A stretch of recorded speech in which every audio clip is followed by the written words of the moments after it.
Hello നമസ്കാരം. ഇന്നലെ CSK Rajasthan റോയൽസിനെ തോൽപ്പിച്ചതോടുകൂടെ RCBയുടെ പ്ലേ ഓഫ് പ്രതീക്ഷകൾക്ക് ശക്തമായിട്ടുള്ള മങ്ങലേറ്റുമെന്ന് കരുതിയതാണ്.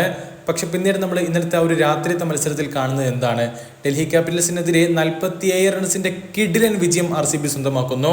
അതോടുകൂടെ അവരുടെ നെറ്റ് റൺ റേറ്റും ശക്തമായിട്ടുള്ള നിലയിൽ തന്നെ ഉയർന്നു വന്നിട്ടുണ്ട് എന്നുള്ളതാണ് ഒരു യാഥാർത്ഥ്യം. ഏതായാലും ഇപ്പോഴും RCB അവരുടെ പ്ലേ ഓഫ് പ്രതീക്ഷകൾ സജീവമായി നിലനിർത്തിക്കൊണ്ടിരിക്കുന്നുണ്ട്. മറ്റൊരു ശ്രദ്ധേയമായുള്ള കാര്യം എന്താണെന്ന് വെച്ചാൽ, നമുക്കറിയാം ഒരു ഘട്ടത്തിൽ പോയിന്റ് ടേബിളിൽ അടിവാരത്ത് 10ാം സ്ഥാനത്ത് കൂപ്പുകുത്തിപ്പോയ ടീമാണ് RCB.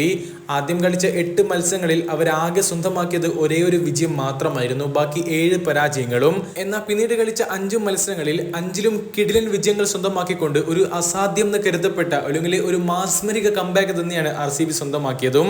എന്തൊക്കെയായാലും ഇന്നലത്തെ ഒരു വിജയത്തോടു കൂടെ RCB പോയിന്റ് പട്ടികയിൽ 5ാം സ്ഥാനത്തേക്ക് ഉയരുകയും ചെയ്തിട്ടുണ്ട്.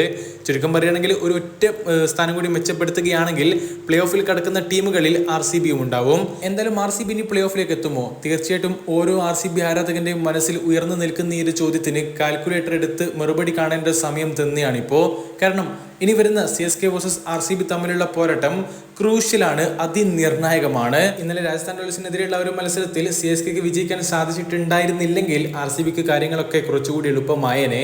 എന്തൊക്കെയാലും പോയിന്റ് ടേബിളിൽ നമുക്കറിയാം ഇപ്പോൾ 5ാം സ്ഥാനത്താണ് RCB നിൽക്കുന്നത്. 13 കളികളിൽ നിന്ന് 12 പോയിന്റുമായി RCB 5ാം സ്ഥാനത്ത് നിൽക്കുമ്പോൾ 13 കളികളിൽ നിന്ന് 14 പോയിന്റുമായി CSK 3ാം സ്ഥാനത്താണുള്ളത്.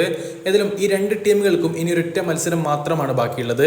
അതാവട്ടെ CSK വേഴ്സസ് RCB തമ്മിൽ, അതായത് ഇവർ തമ്മിൽ തന്നെ പരസ്പരം ഏറ്റുമുട്ടുന്ന ഒരു പോരാട്ടമാണ്. ഗംഭീരമായിട്ടുള്ള ആവേശം പറ്റി സ്പീക്ക് എന്ന് പറയാൻ പറ്റുന്ന ഒരു മത്സരം തന്നെയായിരിക്കും ഈ വരുന്ന മെയ് 18 നമ്മളെ കാത്തിരിക്കുന്നത്. പ്ലേ ഓഫിൽ കയറാൻ RCBയുടെ മുമ്പിൽ 2 വഴികളാണ് ഇപ്പോൾ ഉള്ളത്. അതിൽ ഒന്ന് മാത്രമേ RCBക്ക് ചെയ്യാൻ പറ്റുകയുള്ളൂ, മറ്റൊന്ന് മറ്റുള്ള മത്സരങ്ങളുടെ റിസൾട്ടിനെ അടിസ്ഥാനപ്പെടുത്തിക്കൊണ്ടായിരിക്കും. ഏതായാലും ആദ്യത്തിലേക്ക് വരാം. CSKക്കെതിരെയുള്ള ആ ഒരു അതിനിർണായക പോരാട്ടത്തിൽ CSKക്കെതിരെ വലിയ മാർജിനിൽ വിജയിച്ചേ പറ്റൂ RCBക്ക്. അങ്ങനെ വിജയിച്ചിട്ടില്ല എന്നുണ്ടെങ്കിൽ അവർക്ക് പ്ലേ ഓഫിലേക്ക് എത്താൻ പറ്റുകയുമില്ല. അതായത് വിജയിച്ചാൽ മാത്രം പോരാ, വലിയ മാർജിനിൽ തന്നെ വിജയിക്കണം. ഇങ്ങനെ പറയാനുള്ള കാരണം എന്താണെന്ന് വെച്ചാൽ, നമുക്ക് എല്ലാവർക്കും അറിയുന്നത് പോലെ തന്നെ ഈ 2 ടീമുകൾക്കും ഇനി ഒരൊറ്റ മത്സരം മാത്രമാണ് ബാക്കിയുള്ളത്. അതാവട്ടെ ഈ 2 ടീമുകളും പരസ്പരം ഏറ്റുമുട്ടുന്ന ഒരു മത്സരവുമാണ്. അതുകൊണ്ട് തന്നെ RCBക്ക് ഇനി വരുന്ന മത്സരത്തിൽ CSK തോൽപ്പിക്കാൻ സാധിക്കുകയാണെങ്കിൽ അവർക്കും 14 പോയിന്റിലേക്ക് എത്താൻ പറ്റും. CSK 14 പോയിന്റിൽ സ്റ്റക്കായി പോവുകയും ചെയ്യും. അങ്ങനെ ഒരു സാഹചര്യം വരികയാണെങ്കിൽ നമുക്ക് എല്ലാവർക്കും അറിയുന്നത് പോലെ തന്നെ നെറ്റ് റൺ റേറ്റിന്റെ അടിസ്ഥാനത്തിലായിരിക്കും പ്ലേ ഓഫിലേക്ക് കയറാൻ പോകുന്ന ടീമിനെ നിർണ്ണയിക്കുന്നത്. അതുകൊണ്ടാണ് പറഞ്ഞത് RCBക്ക് അടുത്ത മത്സരം CSKക്കെതിരെ വിജയിച്ചാൽ മാത്രം പോരാ, വലിയ മാർജിനിൽ വിജയിച്ചാൽ മാത്രമേ CSKയേക്കാൾ മികച്ചൊരു നെറ്റ് റൺ റേറ്റ് അവർക്ക് സ്വന്തമാക്കാൻ സാധിക്കുകയുള്ളൂ. ഇനിയിപ്പോൾ ഈ ഒരു വലിയ മാർജിൻ കൊണ്ട് ഉദ്ദേശിക്കുന്നത് എന്താണ്? തീർച്ചയായും അങ്ങനെ ഒരു കണക്കിലേക്ക് പോവുകയാണെങ്കിൽ അതിനും കാൽക്കുലേറ്റർ എടുക്കണം എന്നുള്ളതാണ് ഒരു യാഥാർത്ഥ്യം. നെറ്റ് റൺ റേറ്റിന്റെ കാര്യമായതുകൊണ്ട് തന്നെ ഒരു കൃത്യമായിട്ടുള്ളൊരു കണക്ക് ചിലപ്പോൾ നമുക്ക് പറയാൻ പറ്റണമെന്നില്ല. എങ്കിലും ഏകദേശം ഒരു കണക്ക് പ്രകാരം 18 റൺസിനോ അല്ലെങ്കിൽ അതിന് മുകളിലുള്ളൊരു വിജയമോ അല്ലെങ്കിൽ 18 പന്തുകൾ ബാക്കി നിൽക്കെയുള്ളൊരു വിജയമോ RCB സ്വന്തമാക്കണം എന്നുള്ളതാണ് ഈ ഒരു നെറ്റ് റൺ റേറ്റ് അവർക്ക് മികച്ച രീതിയിൽ CSKയേക്കാൾ ഉയർത്തിക്കൊണ്ടുവരാൻ വേണ്ടി ചെയ്യേണ്ടത്. ഈ ഒരു 18 റൺസിന് മുകളിലുള്ള വിജയം അല്ലെങ്കിൽ 18 പന്തുകൾ ബാക്കി നിർത്തിക്കൊണ്ട് RCB വിജയിക്കണം എന്നൊക്കെ പറയുമ്പോഴും ഇതൊരു ആവറേജ്, വളരെ മിനിമം ആയിട്ടുള്ളൊരു കണക്ക് മാത്രമാണ്. അതിൽ കൂടുതൽ, അതായത് അതിനും മികച്ച രീതിയിൽ RCBക്ക് CSKക്കെതിരെ വിജയിക്കാൻ സാധിക്കുകയാണെങ്കിൽ ഉറപ്പായിട്ടും തീർച്ചയായിട്ടും CSKയേക്കാൾ മികച്ചൊരു നെറ്റ് റൺ റേറ്റ് തന്നെ RCBക്ക് വരും. അതായത് അടുത്ത മത്സരത്തിൽ CSKക്കെതിരെ വലിയൊരു മാർജിനിലുള്ള വിജയം സ്വന്തമാക്കിക്കൊണ്ട് അവരെക്കാൾ നെറ്റ് റൺ റേറ്റ് ഉയർത്തിക്കൊണ്ടുവന്നുകൊണ്ട് പ്ലേ ഓഫിലേക്ക് കയറാനുള്ള ഒരു സ്പോട്ടാണ് നിലവിൽ RCBയുടെ ആദ്യത്തെ ചാൻസ് എന്ന് പറയുന്നത്.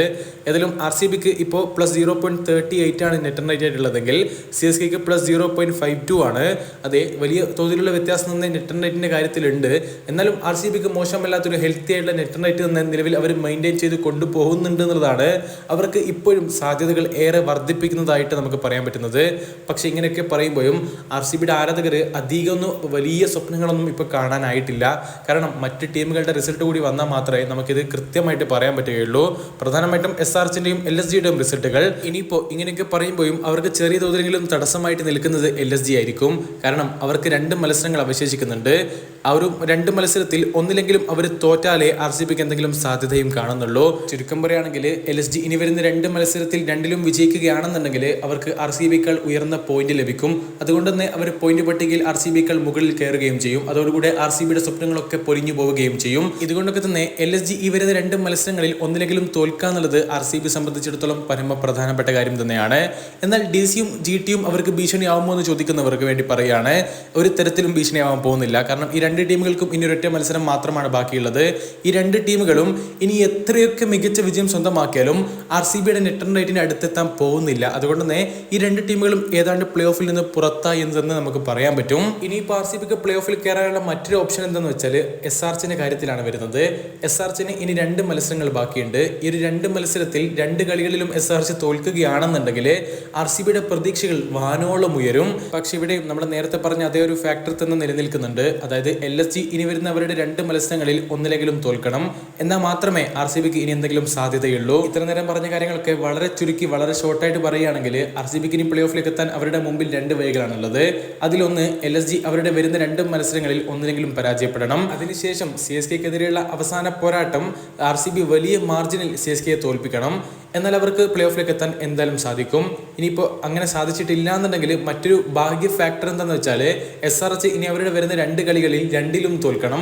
അങ്ങനെ സംഭവിക്കുകയാണെങ്കിൽ RCB ചെറിയൊരു മാർജിനിൽ CSKക്കെതിരെ വിജയിച്ചാൽ പോലും അവർക്ക് 100% പ്ലേ ഓഫിലേക്ക് കടക്കാൻ പറ്റും. അപ്പോൾ ഇങ്ങനെയൊക്കെയാണ് RCBയുടെ ഇനിയുള്ള പ്ലേ ഓഫ് സിനാരിയോ വരുന്നത്. ഇങ്ങനെയൊക്കെ പറയുമ്പോൾ നമ്മൾ ചിന്തിക്കേണ്ട ഒരു കാര്യം എന്താണെന്ന് വെച്ചാൽ KKRനോട് RCB ആ ഒരൊറ്റ റണ്ണിന് തോറ്റില്ലേ, ആ ഒരു തോൽവിക്ക് വലിയ വില കൊടുക്കേണ്ടി വരുമോ എന്നുള്ളതാണ് ഇനി കാത്തിരുന്ന് കാണേണ്ടത്.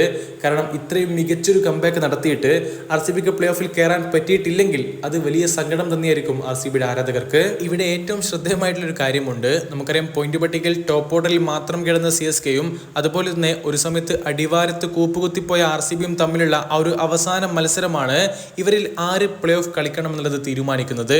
ആരെങ്കിലും പ്രതീക്ഷിച്ചോ ഇങ്ങനൊരു ക്ലൈമാക്സ് ആണ് IPL ഈ ഒരു സീസണിൽ വരാൻ പോവുക എന്നുള്ളത്? എന്തായാലും ഗംഭീരമായിട്ടുള്ളൊരു ക്ലൈമാക്സ് തന്നെയായിരിക്കും അത്. This is the beauty of IPL എന്ന് കണ്ണും പൂട്ടി നമുക്ക് പറയാനും പറ്റും. അപ്പോൾ പിന്നെ അടുത്തൊരു വീഡിയോ ആയിട്ട് വീണ്ടും കാണാനുള്ള പ്രതീക്ഷയോടുകൂടെ ഗുഡ് ബൈ.